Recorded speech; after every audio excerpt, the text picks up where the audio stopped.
Hello, everybody. Thank you for being here today at today's Art Matters talk with Carol Williams. I am Exhibitions Manager Corey Fry here at the Delaplane. I want to encourage you to check out our current exhibitions that open today. We, of course, have Carol's exhibition, the Veterans Exhibition, which is a biennial exhibition that we do here. Kima Williams, who's upstairs in our new gallery, and then John Godinay, who's upstairs in our hall gallery. I want to let you know, too, to check out our magazine. You can pick one up at the desk or check out our website for winter classes coming up, and other programming that we have here during the winter. We've got some really exciting things planned for everyone. So grab a magazine, check those things out. Take a look at our classes and see if there's some interest there. And I also want to let you know that Carol will be taking questions at the end of the talk. If you have any questions, you can be thinking about those. But we're really excited to have Carol here today. I'm going to read you her bio real quick. After 7 years in the U.S. Army as a musician, Carol earned an RN degree and spent the next 20 years working in Chicago hospitals, primarily in the ER, while continuing to perform as an instrumentalist, singer, and songwriter. Her original music continues to receive radio play on folk and independent stations throughout the country. After relocating to the eastern panhandle of West Virginia, Carol began writing a bi-monthly editorial for the Martinsburg Journal in early 2017, with additional publications in the Baltimore Sun and the Charleston, West Virginia Gazette-Mail. She earned an award for Best News Columnist from the West Virginia Press Association in 2020. Carol began creating quilted wall hangings that represent commentaries on contemporary and social issues. And she compares her art to political cartoons, using fabric and buttons rather than pen and paper, and has been jury selected for displays nationally with merit awards 2 years consecutively from the Berkeley Arts Council exhibit Earth and Art. Her art and writing was recently included in a nationally published book of art featuring the past 4 years of political strife titled Not Normal: Art in the Age of Trump. Carol, thank you so much for being here, and we're really looking forward to your talk. My name is Carol Williams, as Corey told you, and I am here with a show called The Craftivist. I am not the only craftivist. Craftivist is just a title that someone geniusly put together. About 10 years ago, I think, was the first time this woman coined the term. And of course, it's a portmanteau kind of combination between craft and activist. And it specifically refers to those of us who create an art piece or artwork or any sort of public expression that's creative, and combine it with a activism that we may choose of any issue that we would like to highlight. So I immediately thought that that was a word that I just needed to have for myself. So that's what I call myself now, is a craftivist. I'm here also at the same time that we're doing the Veterans Art Show that they've staged every other year. The first one was 2 years ago in 2019. And the Delaplane very generously opens their largest display area to any veteran who wants to bring in anything that they've created. I think we have 1 or 2 pieces that we were able to bring. Now, the first year that they did this, I saw the flyer at the VA in Martinsburg, and it was in the weight training room on my way to a yoga class, actually. So this year, being the pandemic, I think that there was a real hard time for people to coalesce and bring things out.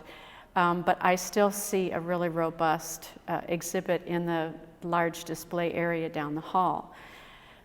They were very also generous to allow me to have a solo show in the adjacent room right next to that. So that's where I am. If you haven't already seen my display, hopefully you'll get a chance to run through it after my talk.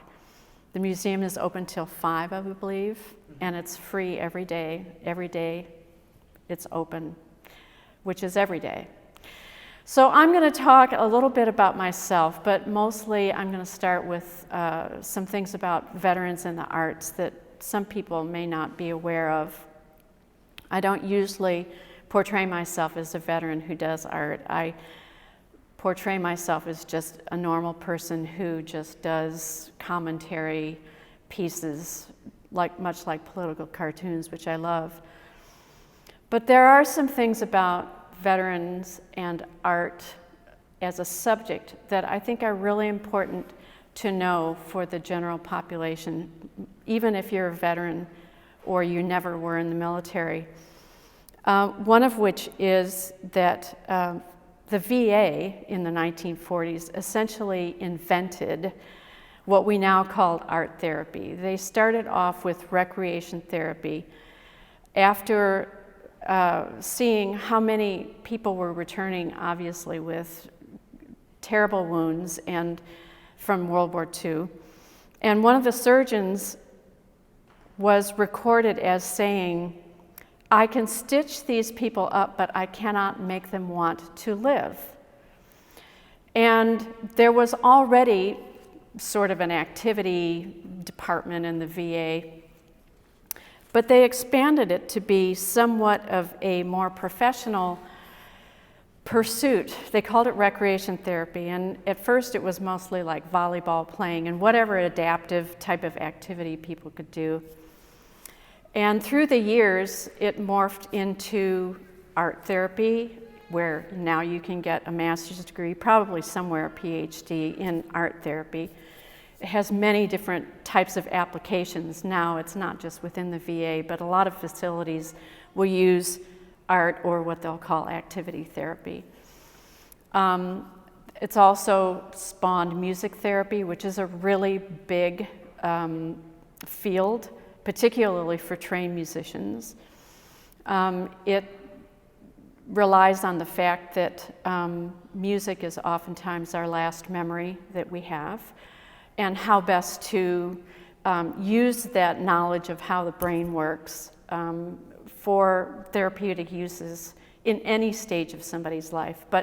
So it's not a therapy or it's not an activity or a pursuit where you're trying to teach people how to be artists or how to be badminton Olympians or how to be musicians.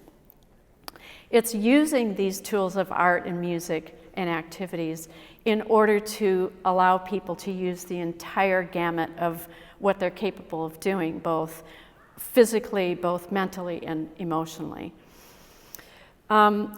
Most VAs have a recreation therapy department. Sometimes they send people all throughout the hospitals to work with people at the bedside. It's extraordinarily individual according to the therapists themselves sometimes, or the facility.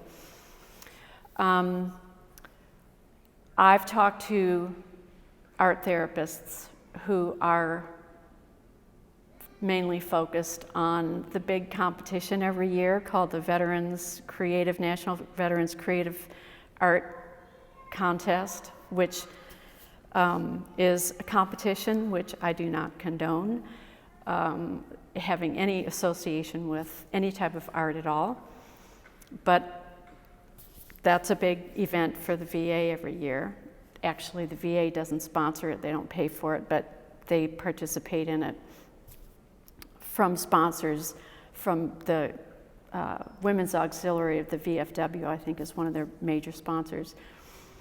I've talked to art therapists who are so dedicated to the therapeutic part of art that they believe that once you have shown a piece of your creative thought on a paper, perhaps, it's no longer therapeutic, because you have created you've manifested a thought or a feeling that now, once another human being looks at it, is capable of judging that, and perhaps judging you by the wayside. And so therefore, you're not actually being free to say and do and think and put that down on paper, or put that into a musical expression or a sculpture or anything that you want to do. Now it's been tainted with the conscious knowledge that someone else is also seeing that. So there's a wide variety of art therapy and music therapy within the VA.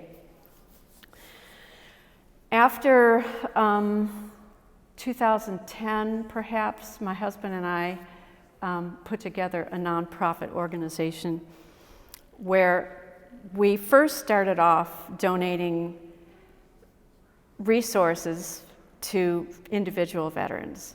If they wanted to paint or they wanted to play music and they couldn't afford a guitar, we'd give them a guitar. And it morphed into something much bigger than that once we realized we really can't go through the process of knowing whether or not these people are really veterans, first of all, because we don't have the capacity to, look at their DD-214s and really tell if they're who they are saying that they are. We don't have the capacity to assess the therapeutic value of that gift that we've given them. Perhaps it's causing more frustration than therapy. Perhaps it's creating a negative effect instead of a positive effect. You think you're going to be learning how to play the guitar and how great it's going to be, and you're going to be able to sing and all this stuff, and it never works. So maybe that's a bad thing to give somebody that. We also realized, obviously, we couldn't track what we were doing as far as physical donations. If another granting organization had given us the funds to purchase these things, we didn't know if the person put it on eBay the next day. We don't know. So instead of giving to individual people, we started working exclusively with VA recreation therapy departments, which was a far better way to reach people. The things that we donated came from grants and some individual donations, but we were able to go make contact with recreation therapists we've worked with 40 different facilities throughout the country, and ask them, what do you need? We're not going to tell you what we're going to give you. We're going to ask you what you need. And the number of different types of resources that we were asked for, some of it wasn't surprising. Everybody wants to be a rock star, so, everybody wants a guitar or, a set of drums or whatever. But a lot of them were, you could see the creativity of the therapists themselves coming up with different things to do with people. One of the places that we went to that I was the most struck with, I think it was in Texas, something to do with, it was a VA that was named after, I'll think of him someday, but, and they wanted a keyboard, and, okay, we'll bring out a keyboard. But the therapist said, we don't really, they would have a combo, and every week they'd get together and they'd play. The people who were part of this group, who were at the VA, he said, we don't really play music. We learn how to resolve arguments and difficulties. So, for example, and this therapist says, so some guy's off the beat. He forgot where one is. He can't figure out, why isn't everybody else on the same one that I'm on? Normally, people are going to essentially stop the music and brawl and duke it out. I mean, I've been in bands where that was basically the outcome. But no, this was nothing more than group therapy. Yeah, there's a song involved, and yeah, there's some skill involved, and there's some electronic instruments that are involved, but essentially it's group therapy. And that's what a lot of these recreation therapy departments do, is teach doing things under the guise of using the tool of something that's not just associated with expressive creativity, but also generally is not a chore. So you would have people, okay, I don't like to paint, but okay, if you're going to set the paints down in front of me, okay, I'll paint. You know, it's better than the occupational therapy session that you just went to for a guy that maybe only has 2 more fingers left, or they've had a stroke and now they have to relearn how to zip their zipper, you know, or lift a spoon. So it's trying to make a toy land out of the possibility of things that maybe you never had a chance to do. Draw, do something musical, take pictures. We've done a ton of cameras. One of the more unusual requests that I ever had to buy was a place in Kansas that wanted to have writing essays. They wanted their patients to have a blue book, basically. And because whatever we gave any of these people that they asked for weren't things that were available to the VA as just, hey, yeah, we've got, 100 blue book essay books in supply. That's where we would come in. So we were able to supply things that they couldn't get. Well, the blue books were easy. You just go to a office supply or whatever and get however many they wanted. But what are you going to write with in that blue book when you're in a lockdown psychiatric unit? So I had to go out and find who supplies flexible ink pens. And that was a challenge for me. They're called jail pens because you can't hurt yourself or you can't hurt anyone with it. These are examples of things that we were able to view of the inside of a therapeutic session. Yes, it happened to be a VA, but these are the types of things that people are doing that create a better environment for not just the facility, but for people inside their own bodies. Another very notable place was another place in Kansas where they asked for all this needlework stuff, cross-stitch, yarn, all kinds of, just material and fun stuff. And I thought, oh, finally, a place that's got a lot of women veterans, that surely is what's going on here. And of course we get there. And all these men were just diving into our boxes, fighting over who gets what color of yarn and who's going to get what. They were so excited because now the knitting thing is like a really, really popular thing to do. There's knitting in prisons and there's knitting in convalescent homes, but you just wouldn't expect all these beautiful things to be steered to by people who are actually trained therapists. It's really very surprising. So over about 10 years, we were able to disperse about $100,000 worth of resources, whatever people asked for, as long as it wasn't for the Creative Arts Festival. Sometimes we could tell that was what they wanted it for.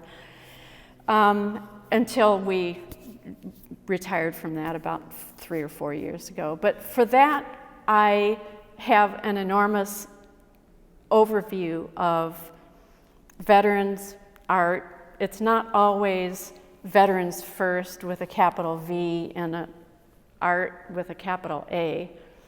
Sometimes it's art and then it's veterans, and sometimes it's all capital, and sometimes the way I think it should be is small letter A. I don't think, even though we have had a really good turnout with the Veterans Show here in 2019, I want to go out on a limb and say that I don't think that veteran art and the popularity of including and exposing artists as veterans and combining this as a promotional device, it has necessarily either been good or successful or even worthwhile. My take on all of this, from having seen what I've seen in the last 15 years, is that it has sort of become kind of a draw for something that is not necessarily what it was meant to be intended for. I think that art as a competition and art as a goal are flawed suggestions to give to people. I abhor any kind of competition to begin with anyway. I've always been that way since I was in high school. Constantly measuring ourselves, constantly sorting ourselves out into strata, constantly deciding what's good and bad, when actually in this country we don't even decide that for ourselves. There's a culture corporation that's, you know, a secret cabal of decision makers that decide for us what's good and bad, or just good and sellable good. You know, so I don't like to see art being used in order to bring people into something that ordinarily they wouldn't come out to see or they wouldn't buy. I have been aware of and exposed to an awful lot of veterans art type of organizations, workshops, you name it. I've either looked at their website, talked to the people, stuck my toe into whatever it is that they're doing. And I'll be honest, and this is like a really brutal thing for me to say, but as much as I do believe in the whole process of self-exploration and self-expression through using tools that have been assumed to be off limits to those who are not talented, or those who are not educated, or those who cannot afford those tools. As much as I believe in expressing ourselves, I do think that, and this hurts me to say this, but I do think that the whole idea of sequestering veterans in any type of group, the very, very subliminal suggestion that I get from people who come out to see or participate in it as non-veterans is, first of all, there's the echelon of pity, and then the next one is guilt, and then right underneath that is indifference. And then, if you're not going to say what it is they think you should say, it's just downright disrespect. I wish I didn't have to say that, but that's what my experience has been, and that's how I view it. We've had any number of exhibits that we've put on in this area that had really nothing to do with our Artistic Tools donation program. And it's amazing to watch people walk past a sign that's right outside the gallery, Veterans Art, just keep right on walking. It doesn't matter if 13 people just got killed in Afghanistan. in one fell swoop in one moment. Just keep walking by. Gotta shop, gotta eat. Oh yeah, football. It doesn't matter if they think that it's their political party veterans art, or is it protest art? Doesn't matter. Is it good art? Don't care. Is it really bad art so it'll be cheap? Doesn't matter. They're just going to walk right on by. I'd like to say that's just veterans art, but actually I'm picking up on that that's a societal blind spot anymore. Art is not something that enhances, the experience of most people who are overserved with,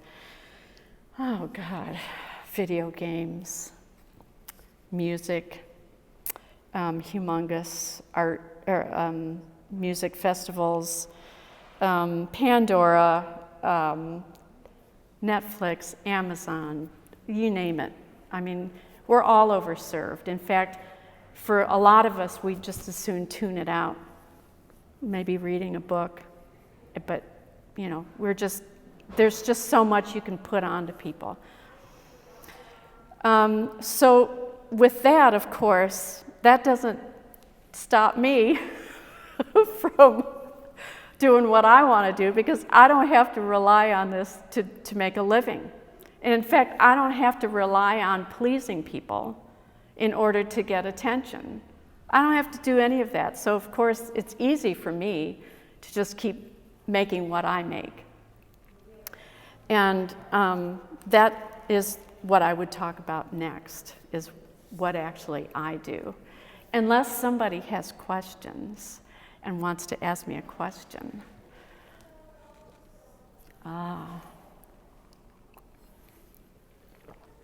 So I'll ask a question. This is what everybody asks me, is when did you start doing this? What it is that I do. Everybody of my generation's mother had a sewing machine. I mean, it was just what everybody had one. Whether they used it or not doesn't really matter.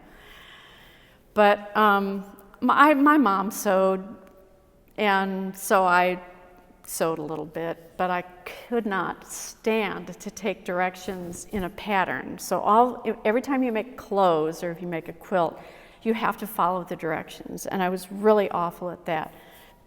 And I have a really bad temper, so I would oftentimes make things or stuff it in the piano, in the upright piano lid, or just have a tantrum. So I didn't do anything with sewing for many, many years. I mean, for like most of my life.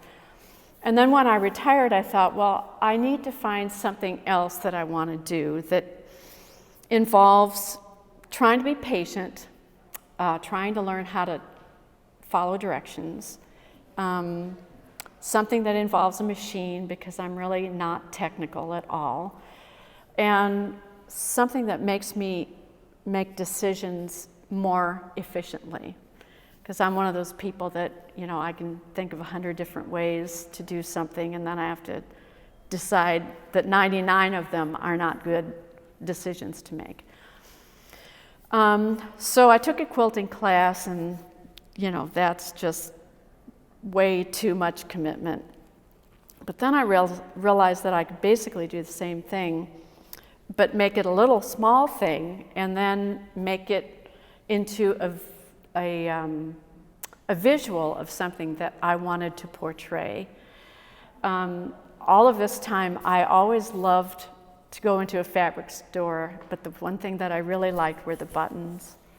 But if you're not going to sew clothes, you can't have the buttons. You're not worthy. Cannot buy those buttons, no matter how much you like them.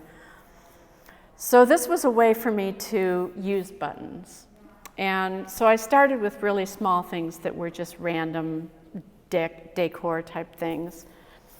And then as time went on, and this was just 4 or 5 years ago, I started realizing that I could make little images of things that were happening. or that represented something like, in my bio, I talk about political cartoons. I've always loved political cartoons. They say so much just in one square, you know. It's just brilliant. So a lot of my hangings are basically like a political cartoon. Like this one, for example, that they used, which is hanging also in the exhibit. It's called the Whistlers. Most women know exactly what that word means. If you've ever walked past a construction site ever in your life, you know what that feels like to be whistled at, and it's not usually a compliment. It's just a reminder of they're looking at you. They're always looking at you.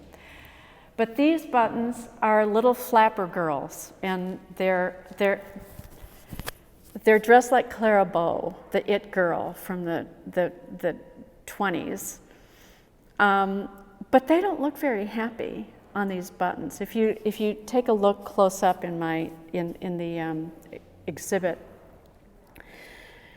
they look conflicted. They know that they've dressed themselves up to look really cute, but now they're not so sure that that's what they want to look like, because it puts them at some sort of risk for a situation that they don't want to be in, because now they're circled by 16 wolf buttons, and they're all just ogling, and you know wolves aren't particularly picky in what they want to use as prey. So they're worried, and they all clump together, and this is one of the reasons why you see women a lot of times, even still today, especially today, is that you never have the sense that you can ever go out by yourself. The thought of going to a bar and I just want a shot of Drambuie, please. Can I just sit at this table and just drink my shot and go home? No, can't do that. But women are discouraged from being independent, spur of the moment, feel like going out to a bar, because they always know they're going to be circled. It doesn't matter what you look like. You're always going to be circled and watched and picked on in some kind of way. It just, the pickup lines have nothing to do with whether or not you're looking like Clara Bow and the It Girl. We're always prey. The other things that I have in the exhibit, obviously, I don't know if you've been in to see them, but they do have a political commentary. Some of them are very explicitly political in terms of, not explicit as in terms of anything graphic, but specific. Let's just put it that way. I used to think that being a veteran gave me a sort of you pass, go, collect $200, we value your opinion kind of pass. But it actually works the opposite in a lot of ways. So if you're not of the particular demographic of political thought that today seems to be the only way to be acceptable, particularly for someone who's been a veteran, you're singled out even more so than somebody who has not been a veteran. So in the 4 years of writing in Martinsburg for the Martinsburg Journal, I'm trying to think of how many times have I been called a baby killer, socialist, of course, communist, that's a no-brainer, a America hater, let's see, a demo rat, I have Trump derangement syndrome really badly, evidently, according to the comments that people so blithely can just type in on their whatever keypad, wherever they are. As long as you're connected to Facebook, you can, say whatever you want. But particularly because I'm a veteran, I'm supposed to know better. I'm supposed to somehow or other fall into line. And just anticipating that that's the way that I'm going to be received probably makes me even more agitated with my artwork of what it is. So I've gone from kind of trying to be a little bit polite and not really saying too much blasphemy, to why please anybody? I mean, why not just say what it is that I think? And so that's what basically is in my exhibit here. I'm very glad that art centers like the Delaplane and some other nonprofit art centers have a strict non-censorship policy. I hate to see who comes in after me and decides that they're going to set everybody straight after I've gone and taken them down the wrong path. But it's nice to be able to say what you want to say, as long as it's done in a way that makes people truly think. And I hope that that's what I've done with my exhibit. In the room, you'll also see a couple of articles that were published in a couple different papers that I thought were representative of the things that I've done in the last 4 years.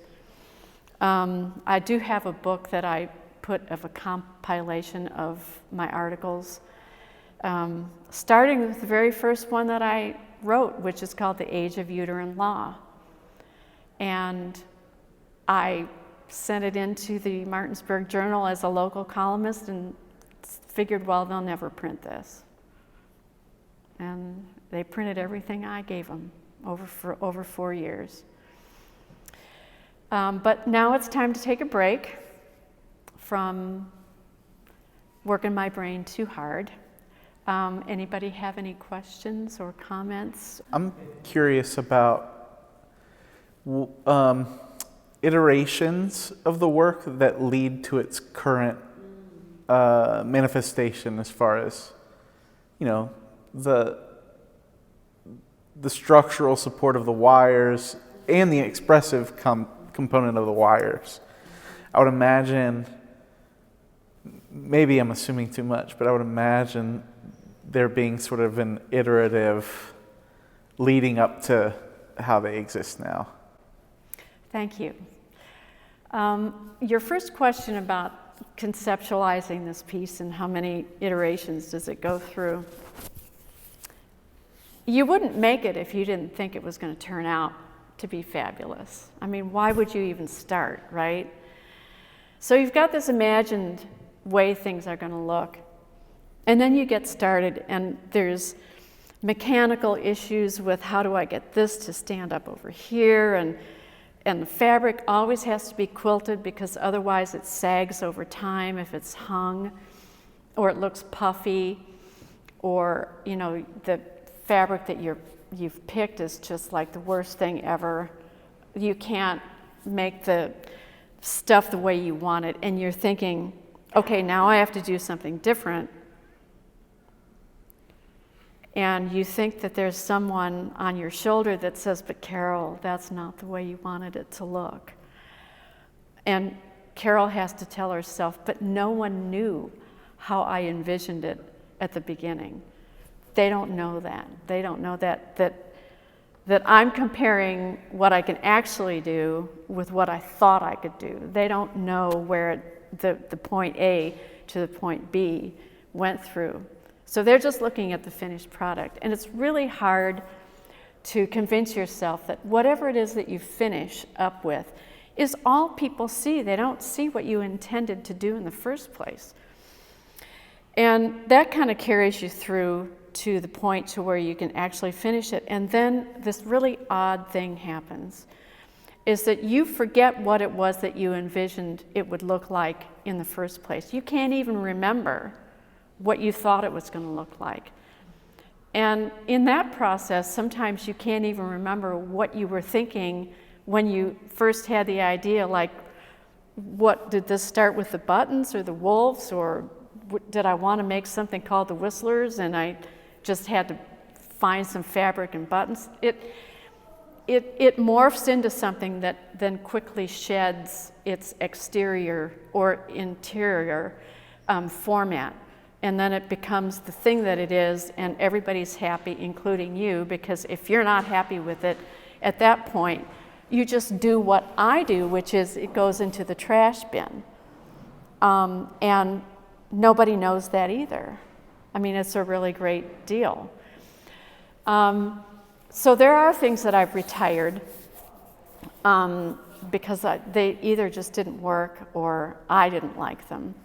And the first place that I wanted to exhibit that needed a requirement of the very specific hanging wire on the back. Everybody's got very specific instructions on how these things have to hang. And the way that I was making them at the beginning was just to leave it flat like a piece of material, like a quilt.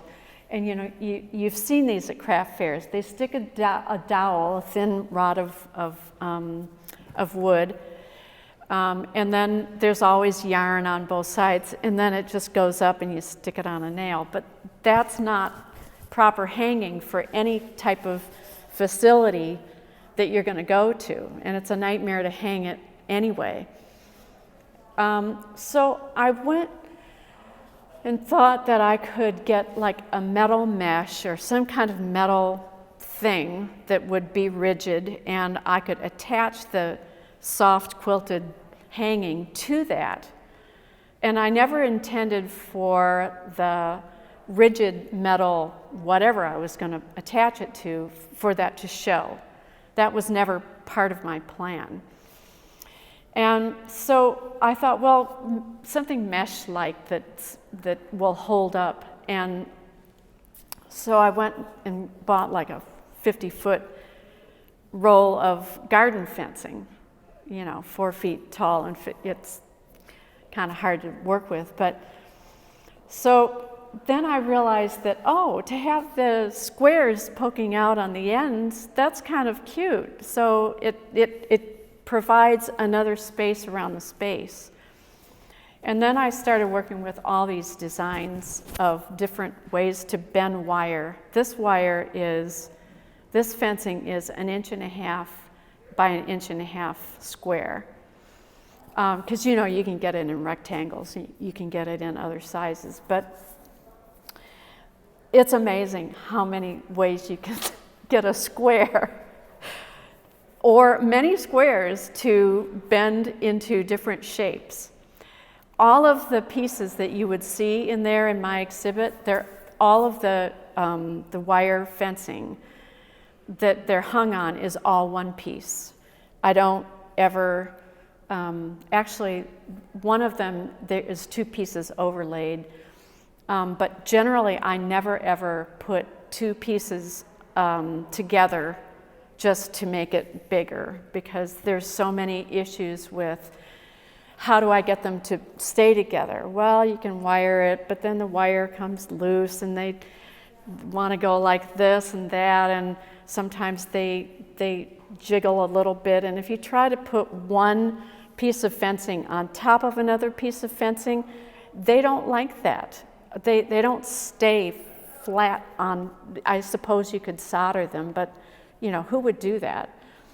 So that became my secondary art form. So the textile thing was the initial thing that I did, and then the black wire fencing became, it wasn't just an enhancement or a stabilizing factor so that I could hang something on the wall.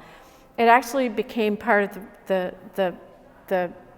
design. So there's a couple things that I have in the room here that use the wire fencing as part of the design, one of which is my Bible verse with the toy gun shooting out the pansies. It's patterned after the turn swords into plowshares. But the black wire fencing that goes up from that, I cut in such a way that it actually does abstractly remind one of like a 4 or 5 different ICBMs poised out of their silos, pointing skyward. Whether or not that's evident, I'm not sure, but it works as far as creating the whole message. The other one that's next to that is it's supposed to look like Noah's Ark. It's just another climate change hoax, and all of the wires are bent this way, all floating out this way, as if this is the front of the boat, and this is the wake. All of the wires that are pointing out all this way. The one next to that has the inheritance, what we were given and what we're leaving. The part where what we were given is where all the baskets of apples and the lush farmland are. And the black wire fencing has really tall pieces of columns that look like silos. But as time goes on, those silos get shorter to where now what we're leaving, which is just a bunch of apple cores on a hardwood floor, there's absolutely no silo there at all. So that's another time where sometimes it's just decor, and other times it actually goes with the message and the subject of the piece. I've gotten really good at cutting wire,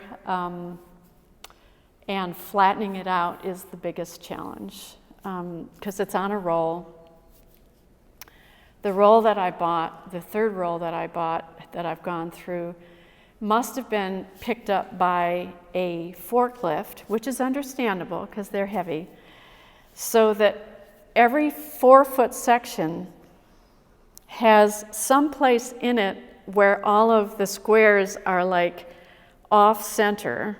So everything that I do has to have that taken into consideration of, okay, where's the crooked part? So the challenges are always mechanical. Once you get the idea, all of the challenges from there on out are basically engineering, mechanical, trying to fix and troubleshoot and problem solve something that you want to put into a solid physical object that says something that people will understand what you're saying. That's another challenge that I have with my stuff, is that I don't really want to be very abstract. I'm not really into abstract. So I feel like if I want you to know what I think, I'm going to tell you. There's no question of what did you think? That's not, no, we don't have time for that. You're going to give me a split second. That's all I get. And I'm going to say what I want to say. But I have a husband who always tells me, when I ask him, what do you see in this? Is this clear to you? And he'll say, sorry, I just don't get it. I'm not that deep. And that's exactly what I want to hear. I want to hear, how can I title this? Or what can I add to this that makes it obvious to you what it is that I'm saying? So a lot of times I'll morph not from the beginning of the piece, but usually at the end, if I still have ways that I can change something, or how I'm going to title it, is usually the breaking point of whether or not this is going to work or not. So I still have time to clarify things, and I can go through 50 different iterations of a title. I mean, literally. And sometimes I'll have to print it out on a regular piece of paper, cut it, and then paste it next to, poster, gum it next to the piece, and just pass by it for a couple of days, and it's like, no. So yesterday, or the other day, I was in here, and a very nice man was looking at my Lives of Dinosaurs. I don't know if any of you have seen any of my stuff, but I was standing there, and he realized that that was my piece. And he said, but why is it the Lives of Dinosaurs if they're not still living? And I said, well, this is all the layers of the earth, but the dinosaurs are dead. And he said, oh, now I get it. I get it. And it's like I could have said the deaths of dinosaurs or the lives of the dead dinosaurs, because we're the lives of the dinosaurs, but the dinosaurs are dead. Maybe I should have taken all the buttons and made sure that all the dinosaurs, as they lay in their, positions, a mile under the earth, are not upright anymore, to make it clearer, but that's the kind of feedback that I really, really value. My original title for that was The Lives of Dinosaurs, and then a subtitle to say, Still Lethal After 40 Million Years.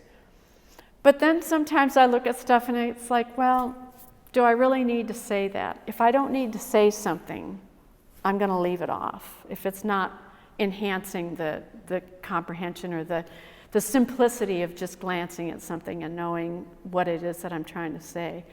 But sometimes I do get it wrong. I sometimes wonder if people walk away thinking, I don't know why she would make that. And then there's other things that I think is pretty obvious. My flag of treason then and now. It would be different if I just called it the flag of treason. It's a fact. I mean, it is the flag of treason. I didn't make that up. It's the flag of treason. But when I say then and now, it adds a completely different meaning to it. So, sometimes words help, sometimes words detract, sometimes words point things in too much of an intellectual way, and sometimes they dumb it down. And it's a really hard choice sometimes to make. So that's another iteration of it. And you'll never see me ever call something untitled. That's one of my personal pet peeves. Don't call it untitled. So thanks for asking that. Anybody ask? Yes? Yeah, I had thought when I saw the metal wire that it was intentional in the beginning as part of your story on each piece, and so it's interesting to hear this kind of a functional thing that how you incorporated it. The comment I noticed that I was up there looking at some people observing your artwork, they thought it was going to be kind of light because it's textiles, and that the topic was going to be rather light art, and they were amazed at how serious and how moving it was. So I think there's that dichotomy in terms of what it is and what it appears to be and what it is. So it's very powerful in that respect. So I think it was a little surprising to some people that something of a textile nature could have such a statement. So I thought that was pretty effective. I want to say three things in response to that if I have time. So Corey, let me know. One of which is that I came across an ad for LaMode buttons in a 1941 magazine for their craft. I think it was a McCall's homemaker craft. And at the top of the ad for these buttons, it's got a picture of a woman's hand sewing, and the caption, the byline for this ad is, "The needle is the the sword of the woman. And it was like, I like that. Yeah, I've carried that ad with me to other shows. The other day when I was in here, a woman said, well, are these wire frames just there in the art gallery? Put them there so you could hang stuff? And I was like, I wasn't really sure whether she liked the wire or she was saying, you know, and so I said, yeah, somebody just came in here and did this. And she says, oh, I really like those. Oh, it was me. That was me that did those. Yeah. But the third thing that I wanted to say in response to that was that I had them hanging at a restaurant in town last year, and I saw a child was eating there with his family, and the look on his face when he looked at most of my things was this, because he recognized them as being the cartoons that they were. They're childlike. They're full of color, the way a child might color something. They're not something that a child would be unfamiliar with, and it made him really happy to look at it.